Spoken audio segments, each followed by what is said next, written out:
So, good afternoon, everybody. You should be able to hear me. I have tried to make sure everything's connected at the moment. Yeah, it's lovely to be back in the UK. It's a little bit cooler than in Egypt, which was 37 degrees, which is a bit too much the other way, but fantastic. What was interesting was, as always, seeing in a different country how they do stuff and going, that's a good idea, or I'm not sure why we're all doing this. So one of the interesting things was going down the Nile, which was a lovely cruise, absolutely fantastic. But all the boats are leaving Luxor on the same day at the same time, and they're stopping at all the temples down the river on the same days at the same time. So all of the temples are always full with all of the tourists. And now that would make sense if for the sellers of obviously all the gifts and everything like that, because then they only have to be there for like 2 hours a day and they can go do something else for the rest of the time. So it's like a part-time job. I'm just wondering, is that the reason? I did try and talk to my guys about this, but they looked at me like I was mad. It's like, well, of course this is what we do. I'm like, okay, but if we spaced it out, then there'd be more space in the temples and we wouldn't have hundreds of tourists in there all at the same time with no air conditioning and no fans.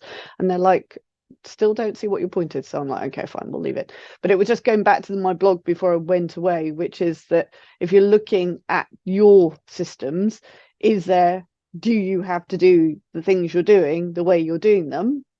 I don't mean employment law. Obviously, there are rules that need to be followed. But when you're dealing with your members, with your customers, just because the way makes sense to you doesn't necessarily make sense to them. And it's then just having a step back and going, who does this actually work for? Why are we actually doing it this way? Could we do it a different way? So, but I know the team have got lots of horror stories and things to think about this week. So I will hand over to them. Who would like to go first? Suji? Yeah, always happy to go first. So, hi everyone. I went on a training course this week about redundancy. It was run by ACAS. These kind of things are useful. Secretly, for me to double check that the process we're doing is right, and if there's any gaps, we know what we're doing. But of course, we were all fine. And B, to get any tips from anyone else to see if there's things that people are thinking about that might be useful for us to pick up. And there is one. So, if you've ever been through the redundancy process at all, you'll know that with us, we'll take you through every step, every meeting, every email you need to send to make sure that you're covered. Now, the part that you may do yourself is the redundancy consultation meeting. So this will be the first time or the first of a few times that an employee can discuss why is this happening? What's going on? How did you make this decision? How does this affect me? Is there, it's their chance to voice anything they've been thinking about. Now, a lot of times, and I don't mean our clients, I mean in general, a lot of times people can brush off this meeting and be like, oh, it's just like a box to tick on the way to the end of the redundancy. This training was useful to remind everyone that A, your employees will deserve better than that. They deserve for you to explain to them exactly why it is happening, what you can do to support them, what they need to do, etc., so that they know all the detail. Because it's not a nice experience to go through. And if it means that you've got to this point where it has to be done, that's fine. But let's not make a bad situation even worse. And the other thing that is useful is sometimes your employees might know one or two things about the business that you aren't really aware of. That could be a better alternative or a better method than the redundancy you're thinking about. So, like for example, I had a redundancy case a few months ago where an employee said, actually, the revamp that we're doing of the clubhouse is really expensive, and we all know that we don't need it. So you could put that on hold and do this redundancy later on in the year. The club decided it was viable and decided to do that instead. Sometimes an employee, it may not always happen, but they might know something or find a different way around the process, which helps you and helps them. The training showed us a few tribunal examples of what happens when employers don't take alternatives into consideration. And sometimes they end up in a tribunal because they haven't followed the full process, they haven't done everything necessary, and it looks more like they tried to get someone out rather than viably doing a redundancy. So make sure in that meeting you get as much detail to the employee as they need to know. Treat that meeting importantly, and if they've got any suggestions, make sure you can either evidence this doesn't work for us, and that's fine, or really review it and obviously speak to us and we'll help out to see whether you should go with it or whether a proposed redundancy would be better.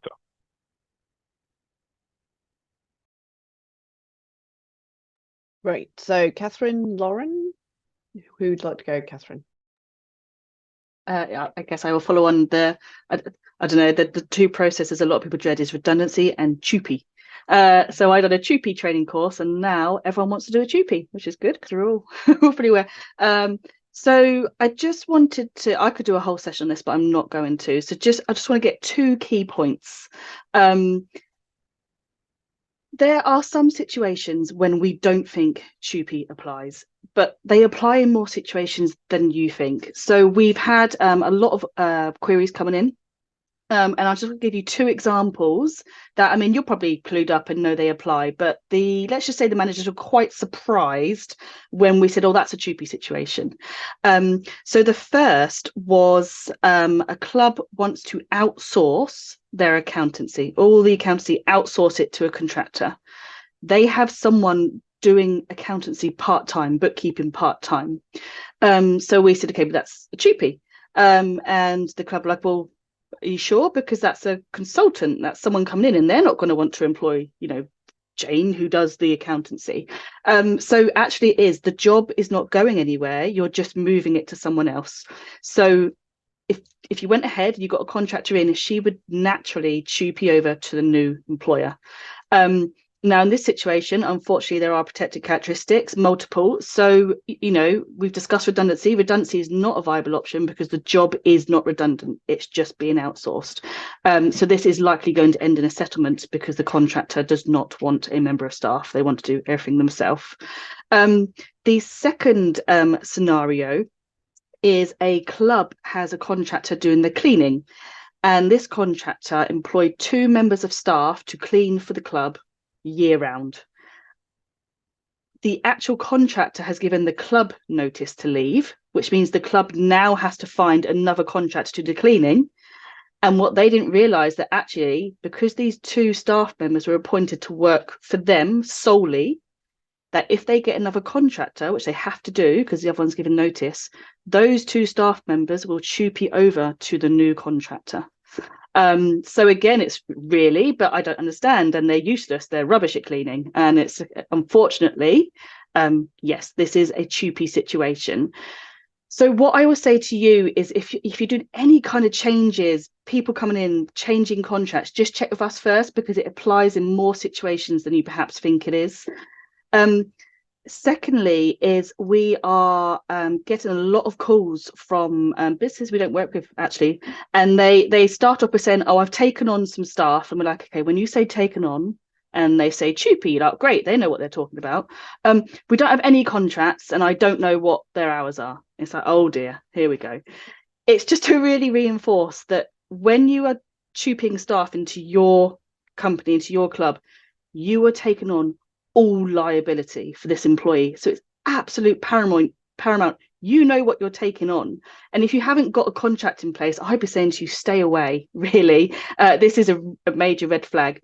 You need to know absolutely everything to do with their terms and conditions, because under TUPE, you cannot change their terms and conditions. And if you don't know what they are, you're going to struggle with not changing them. And it's you that's going to be sued for changing them. So make sure you have all the information you need, and you're meant to have it at least 28 days before the staff TUPE into you. We have a spreadsheet that we can give you, which is what you'll need. And it's things you wouldn't think of. So yes, all the contractual terms, but actually flexible working patterns, reasonable adjustments. There was a tribunal case where a disabled staff member had reasonable adjustments. That employer did not tell the new employer. So when they said, right, okay, so this is my reasonable adjustments, new employers like, well, we can't do that. And then they lost a discrimination claim because all liability is going over to you. So yes, make sure you absolutely have all the information you need before you say yes to this transfer, because all their baggage, all their luggage, as we call it, is coming across to you. Any questions? Good. Right. So Lauren, with her horror stories. I just wanted to discuss with you guys today welfare meetings. So welfare meetings, we don't need to do them just when someone's, say, off long-term sick. It can be if they've got sort of high sickness absence or been off quite a few times, or sort of any change in their behaviour, your concerns about their welfare, um, or just anything like that. So change in the behaviour. Um, We'd always recommend that you do welfare meetings with them. The intention of the meeting is to understand how they are, has anything changed in their situation, and show a duty of care. Um, Even if they're not, you don't think they're going to attend, it's always good to still invite them because that will help in your favour later down the line. If you think that it could potentially end in a capability situation, if you haven't tried to see how they are or invite them to a welfare meeting, it might not look so great on the employer. And an employment tribunal would expect you to have made them attempts to understand how they are. It could be a change in their personal situation, or anything like that, a workplace situation that could be causing them to not come in, which could later become a dispute. So the reason that this has sort of come up with us, we're helping a golf club at the moment who have got someone off with a head injury after getting hit on the head with a golf ball, um, which I imagine happens quite a bit, maybe out there in the golf clubs. So I just wanted to have a chat with you guys and open it up to everyone. Like, does this happen often in the clubs? Give you greenkeepers? No, On that, sorry, I just wanted to No. add one thing. Is there anything protective that they need to do or need to wear? Does anyone need to wear a helmet? That was my first thought. So historically, in a previous club, we had risk assessments that said that they had to wear hard hats. But practically that didn't happen. So therefore we adjusted our risk assessments to reflect it because we were failing to adhere to the risk assessments that were in place. There isn't a requirement because there isn't a requirement for them to wear hard hats. However, if there is a concern, you can purchase like baseball caps, which are hard caps. So we've got some guys that do the driving range work, but they're in a cab, but sometimes they have to then get out and chip balls back. So they will wear a hard cap or they won't get out of their cab when there are people hitting on the driving range. The chances of somebody getting hit on the golf course is fairly slim. And I would go down the risk assessment line that if it's happened 2 or 3 times in a relatively short period of time, then there is obviously an issue with the members calling for the greenkeepers working in an environment that they're exposing themselves to. So the daily schedules then obviously need to be changed to accommodate it. But if it's a one-off, I would say it doesn't happen that often. It's probably more likely to happen that a member will get hit by another player. And when you get hit by a golf ball, it is nasty and potentially it could kill you. So it is, when it happens and it hits somebody, it is awful, but it's that balance. There is no requirement. It's driven by, I would, and if somebody, there are other people in the golf industry here, but I would say it's driven by your risk assessment and your procedures and your timings of how the workloads are scheduled for your greenkeepers. yeah, because we were talking about it in the office, and it's actually skiing for a long time, nobody wore helmets. But then there were a couple of incidents, or certainly high-profile incidents, and now it's standard that everybody wears a helmet, unless, of course, you're one of the people who goes and doesn't care, But it is standard that you rent a helmet, you wear a helmet, and you're doing that all the time. You're doing this physical activity, and it just seemed like an easy thing to do for the greenkeepers and possibly the members. I'm just going to say I suppose that's the thing, the tracking, the insurance companies would know, because you would make a claim on your insurance, wouldn't you, if you needed to say, okay, we've had 3 incidents this year, or we've had 10 incidents this year. Actually, everybody in this golf club has to either get really good at hitting in a straight line or wear a helmet. That's what they need to do. But there doesn't seem to be anything head, and like you said, the implications of a head injury from a golf ball could kill you, certainly could cause major brain damage, just like in the skiing, the head injury. So why is there why has it not been something that's happening? I was just wondering if there was Paul or Mark had anything you wanted to say, or whether it's just not cool to wear a helmet. It's just not cool.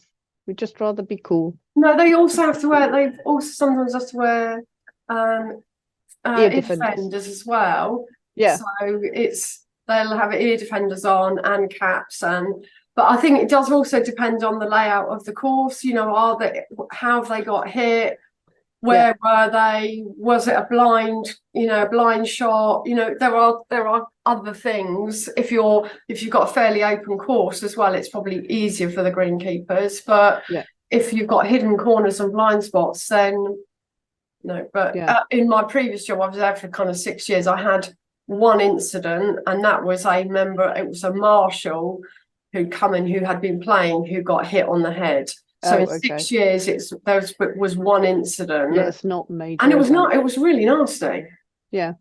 There are other things, like people will get hit on a driving range. I've seen more incidents where, you know, you've got grandchildren and grandparents on a driving range with the juniors, and then the junior will then swing the club back and hit the grandparents on the head. So there are numerous other things that are probably more likely to happen than a greenkeeper getting hit by a golf ball. But the other guys will be able to tell you their experience as well. Yeah, no, I'm just thinking we have a list in the handbook that some of our clients choose to have of dangerous sports, and golf wasn't in there. But now after this conversation, I think we should put golf in as a dangerous sport as well, particularly driving ranges. Yeah. Paul. Obviously you've got collection of golf balls, so if they're collecting balls while people are hitting, you'd have a cage thing, and then if there are nets that are now you can buy if, say, a greenkeeper's working in a bunker while the golf is going ahead. But I have an interesting one that we have contractors doing the new irrigation system on the golf course, and we asked them, you know, what are you going to do? And they just said, we just keep going, because it's big machinery and they just keep going. And if it's part of the job, if they get hit, they kind of, they get hit. So that's just part of their job, they say. So many things wrong with that. I agree. Know where to start, Paul. Yeah, but unfortunately, if they're on your course, on your land, you are legally liable for them. Yes, you have employers public liability insurance for everybody in the public who comes onto your land. Not on the contract I've signed with the irrigation contractors, or not. Okay, I'm gonna say I wouldn't rely on that, because if something does go wrong and somebody does die, they're going to say, oh yeah, but it was you and we want to claim on your insurance. I'm just saying, you just need to be aware that if they're in big machines, then obviously there's a bit more protection anyway, but it's a bit worrying. Sorry, just if they're that sort of gung-ho about people being hit by golf balls, what else are they being gung-ho about? What else are they not doing properly? Because it's like they should be caring about their people and say, right, yeah, we've put this in place so they won't get hurt. But sorry, I guess that kind of follows on to my questions. When a member shouts "for," what are you meant to do? Is that a sort of put your hands over your head and duck, or just there might be a ball flying somewhere, but I know that I would be the person that looks up and it's heading towards me? Like, what? It's a warning. There is a flying ball somewhere, but what are you meant to do? Whatever you feel is appropriate. Okay. Stop, drop, and roll or something. That's great. I think we've found a slight flaw in the health and safety procedures for golf courses all around the UK. But maybe they need to have this sort of I've seen it in some of the films where you have a sort of a cocoon, you press a button and this whole cocoon comes around you. So that's what they need when they're here for the, and then they're perfectly safe no matter what happens, and then it'll go away again. Okay, that's fine. Oh, brilliant. Mark, have you got any questions? No, Chris, not a question. I was just going to say I'm similar to Paul. We're doing an irrigation project at the moment. Right. And as part of the contractors' agreement, they've got their own public liability insurance and they do their own risk assessments.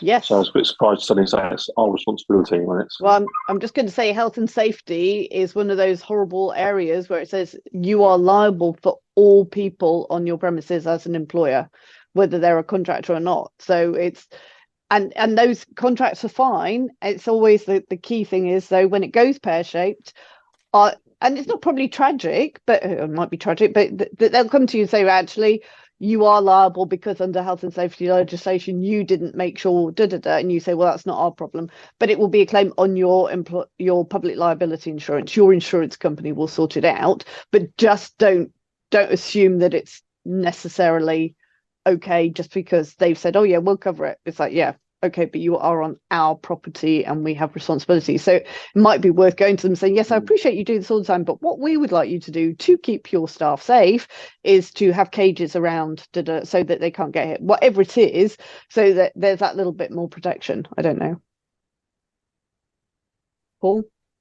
Yeah, no, they were supposed to wear, I mean, I think it's like anything, you need to manage the contractors. And we knew they were, from looking at the other stuff they've done, unless you manage them and, for instance, putting the irrigation heads in the right places, they'll just put them anywhere they want. So they weren't wearing the fluorescent bibs that they were issued when we take health and safety very seriously. And they were going, well, the guys don't normally wear them. We've gone, well, for this job, they're going to wear them. Yes. And we're going to insist on it. So I think it's just a case of, the key concept is that normally greenkeepers will wait for the golfers. Yes, they know about that. Yeah. But I put a sign on the thing and said, no, these contractors will not wait for you. They are going to carry on, and it's for you to understand and wait for them, which is an unusual thing. So I have a sign on the first tee that gets them to understand that. Yeah. But yeah, the cages that you can get nowadays, but they're moving around so quickly. When you're doing a bunker, you put the cage around them, and they're going to be there the whole day. These guys are going from one hole to the next in 5 minutes. Oh, okay. And then are aware of it. So the practicality of having a cage or hard hats is not. Well, they could be in a cage with wheels, and they can wheel themselves. Yeah. Okay, back to the real world. The other thing not that this is the correct approach, but every golfer who is affiliated to England Golf and the regional unions have insurance as part of their affiliation fees that covers them for third-party insurance. Not that means that the clubs can step away and say, actually, we didn't hit the ball and take no responsibility for it. But it is the golfer's responsibility to make sure that it is clear to be able to play. And if they do then hit a person, a car, a building, they have insurance to cover that. Yeah. No, absolutely. It was just thinking, because this issue came up with the greenkeeper, and like you say, that is very rare that it's a greenkeeper, because they do know that golfers are, going off all over the place, and they just keep out of the way. But it's just that obviously there are potential claims if they say, if we don't have a process for when somebody shouts for what we're supposed to do, we should have that clear as well for our staff, the greenkeepers, who should know, and they might go, yeah, what we all do is great, then we've got it documented, it's fine, and nobody can turn around and say, and it's only when these things happen that it happens, they turn around and say, I didn't know what to do, nobody's ever told me. It's like, well, no, because everybody kind of knew, and you kind of knew because you've managed to survive for 6 years without being hit. So, and they're like, well, that's not the point. The point is you never told me, and it's not been documented. And it's just that trying to avoid that worst case scenario. One, we don't want people to be hit at all anyway, but then if they are hit, that actually they can't turn around, or if they are going to try and sue you, that it's a much lower, it's not hundreds of thousands that they're getting for this. Yeah. So good. Okay. Any other questions about other subjects other than golf balls and ski hats? So no. Okay, that's good. We've got quite a few things to do this week. I didn't know Melanie Pointer, you usually have questions. Are you okay? Yeah, I've got a quick sort of scenario. If somebody is negotiating a pay rise and their boss then says to them, yes, you can have more money, but we're not going to put it in a contract that you've got more money. We're going to give it to you as not a commission, but as a separate payment. Does that mean they can then take it away at a later stage? Are they sort of like hedging their bets here? They're trying to do something illegal, which there's no point in doing that. If you're being paid by your employer for work, even if it's a separate payment, that is your payment. it's a contractual payment. So they don't have to put it in the because yes, you do what it have is to is put in the then- contract. I mean, it's just, well, not contract, you do contract amendments. Say your pay rise, you are now being paid, I don't know, £10 an hour from the 1st of December. There you go. All other Right. terms remain the same. That's what you should do. Okay. That, So, yeah, so if they're trying to sidestep it, they're saying we're not going to put it in the contract, but we'll do it as some sort of commission payment or some sort of additional bonus or whatever. Is that because they're thinking they won't keep it going or something? that's because they think that means they can stop it at any point, but under custom and practice, they wouldn't be able to do that. That's what I There's wondered. a difference between Okay. a one-off bonus, which would just be a letter one-off bonus, but a pay increase is a salary increase. So your salary contractually has changed. So even if that wasn't put in writing, this employee could demonstrate that's their salary by showing a pay slip. So by not putting it in writing is not going to give you the right to then say, actually, no, you're going back to what you were. Right. That's what I wondered. That's fine. Thank you. Okay. Right. Well, we're going to go away and find some more horror stories for next week. Actually, next week we're going to do a discrimination quiz on Kahoot. So everybody will be just go and revise your protected characteristics so that you get it all right and you get the chocolates. Okay. I don't expect anybody on here to get anything less than full marks because it's really straightforward. No pressure. And it was great to see some of you at the conference as well. I thought that was really good, really nice going around. Me and Mel swapped podcasts to listen to, so that's all good. Okay, have a lovely week and we will see you next week. Bye. Thanks for watching. If you want a free tribunal audit of your employment contract and handbook, click the link in the description below.